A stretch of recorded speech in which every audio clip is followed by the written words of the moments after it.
Medium ISP, Desktop Study Assistant. This is a desktop study assistant that helps keeps track of study and break cycles to help manage my time.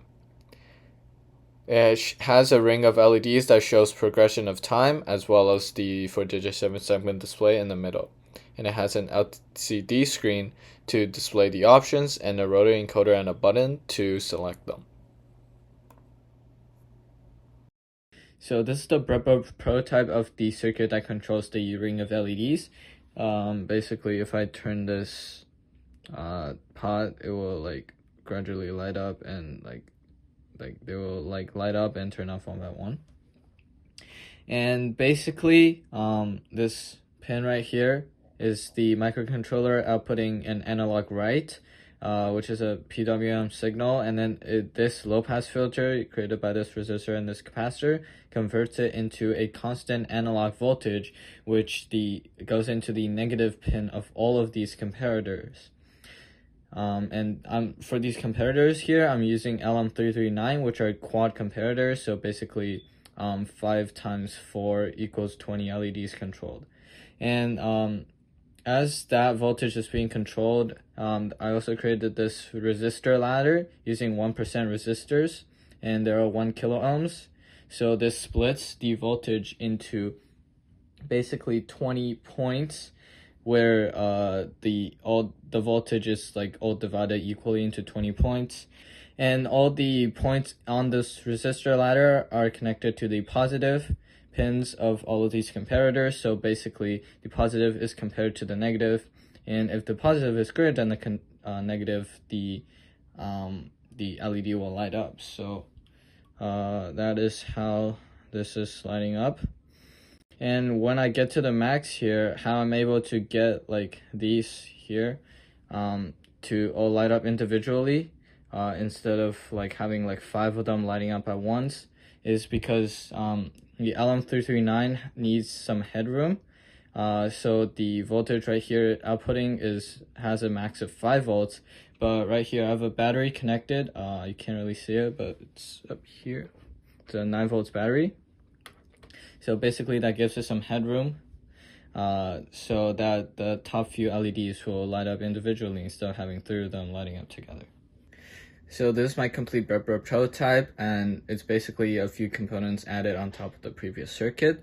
So basically, first of all, there's this LCD screen that displays what is happening, the options and stuff, and here's the potentiometer to change the brightness of that, and here are the buttons to control the LCD. This is a rotary encoder and this is a normal button, and over here I have a 4-digit 7-segment display displaying the real time gone from the RTC, and this one's controlled by the TPIC6C595 and the SN74C595 shift registers. And right now it is displaying the real time. As you can see, it is the same as the time on my laptop.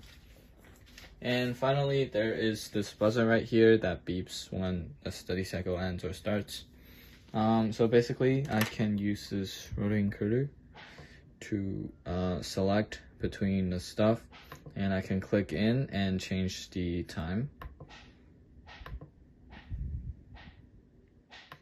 Right, and then I can go back here and change this, and this is the button that starts everything. So if I press this, see here it says studying, the LEDs slowly go up, and this one, this 7-segment displays will count down.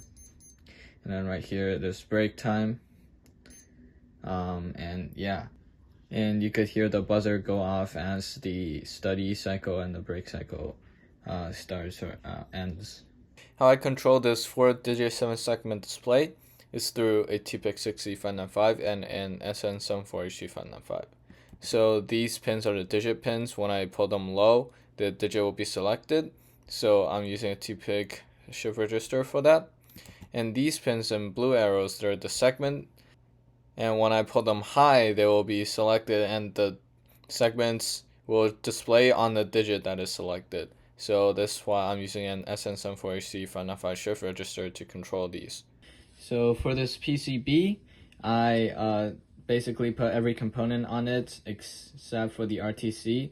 directly from the breadboard prototype. So right here, I removed the screws from this top one so you can see inside. So basically what's happening inside is there are a bunch of jumper wires coming from the headers. From these headers into the bottom PCB into more headers that connect to the two PCBs. And the reason why this case is like a little thick is because the headers plus the jumper wire, like this length, as well as it needs to bend a little bit. This makes it a little bit thick. And if you're looking at the solder joints, I soldered the through-hole parts and JLC soldered the SMD parts. And my through-hole parts are a low quality because I might have bought the wrong solder. That is my mistake. I'm never buying that solder again. Alright, so this is my final design for the case for the desktop study ACESistant. So basically I have this diffuser plate right here on top that is friction fit to the top. As you can see, there's this little like dividers where these LEDs can shine basically this one and then a little bit of these two and like everything around it. So that creates kind of like a blurry progress bar effect that I was trying to make. And also right here, down here, this has the button, the LCD screen, and the rotary encoder poking out of it. And then this one, this potentiometer, is for the LCD's brightness, which can be turned through like a screwdriver or something, or by taking off the lid. Both of which is a little bit inconvenient, but because it doesn't need to be done that often, that doesn't matter too much. For the rotary encoder, I had this cap right here, but there was a bit of a design flaw. It doesn't fit in there, but that's fine. And also for the case is right here, this these power jacks right here. Basically, when I put the lid on, they can still be easily accessed. And this top part is removed, so I can actually put the PCB inside. And there are these supports right here to just help support this top part because it is pretty big. And there's also this hole in the top so that I can use my programmer and stick this right here to program it. Alright, so if I plug this in right here, so there's the 5-volt power supply, and then here's the 9-volt battery. So basically, the difference between the PCB and the breadboard is that it doesn't have an RTC, so this shows 00 instead of the actual time. And also, these are in hours and minutes instead of seconds, because for the breadboard, I want to show like it in action, and for the PCB, well, I already have a clip of it in action, so and that one uses minutes, so basically if I can just select time the same exact way, this works the exact same way as the breadboard. I can just start it. Press twice. Okay.